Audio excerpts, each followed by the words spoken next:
Hi friends, OG movie అయితే next level ఉంది. Movie అయితే దాంతోపాటు 2-3 మైనస్లు కూడా ఉన్నాయి, అవి కూడా చెప్తా.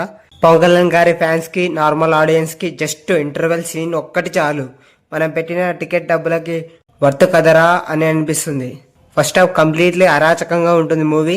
అంతేకాక టైటిల్ కార్డ్స్లో పవన్ కళ్యాణ్ గారి పేరు పడేటప్పుడు ఇంట్రడక్షన్ సీను, దాంతోపాటు ఇంటర్వెల్ సీన్స్లో తమన్ గారు మ్యూజిక్ కొట్టేటప్పుడు పవన్ కళ్యాణ్ గారి ఫైటింగ్ చూస్తుంటే ప్రతి ఒక్కరూ అరవాల్సిందే. ఇంకా సెకండ్ హాఫ్లో స్టార్టింగ్ 30 మినిట్స్ అయితే మూవీ వేరే లెవెల్లో వెళ్తుంది. అంతేకాక పవన్ కళ్యాణ్ గారి లుకింగ్ స్టైల్ కానీ, డ్రెస్సింగ్ స్టైల్, దానికి తమన్ గారు మ్యూజిక్ కొడుతుంటే సీట్లలో ఎవ్వరు కూర్చోరు, లేచి అరుస్తారంతే. ఇది కదా పవన్ కళ్యాణ్ గారిని అసలైన పవర్ స్టార్ గా చూపించడం అని అనిపిస్తుంది మూవీలో.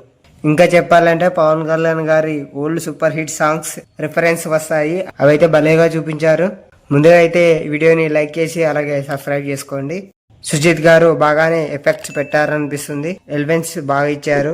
మనోజ్ పసరంగా గారు సూపర్ గా సినిమాటోగ్రఫీ ఇచ్చారు. అలాగే పార్ట్ 2 కూడా ఉంది. ఇంకా ఎండ్ క్రెడిట్స్ తర్వాత ఒక సీన్ కూడా ఉంటుంది, అది మిస్ అవ్వకండి. మీరు అందరూ చూసే ఉంటారు. రిలీజ్ కి 1 అవర్ ముందు సుజిత్ గారు పెట్టిన పోస్ట్ లో సుజిత్ సినిమాటోగ్రఫీ అని చూపించాడు.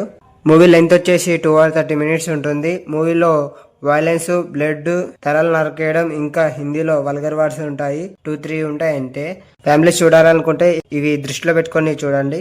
అర్జున్ దాస్ గారి రోల్ దగ్గర డౌన్ అవుతుంది కొద్దిగా. సెకండ్ హాఫ్ లో కొద్దిగా 10 to 30 minutes కొద్దిగా అప్ అండ్ డౌన్ లో వెళ్తుంది మూవీ.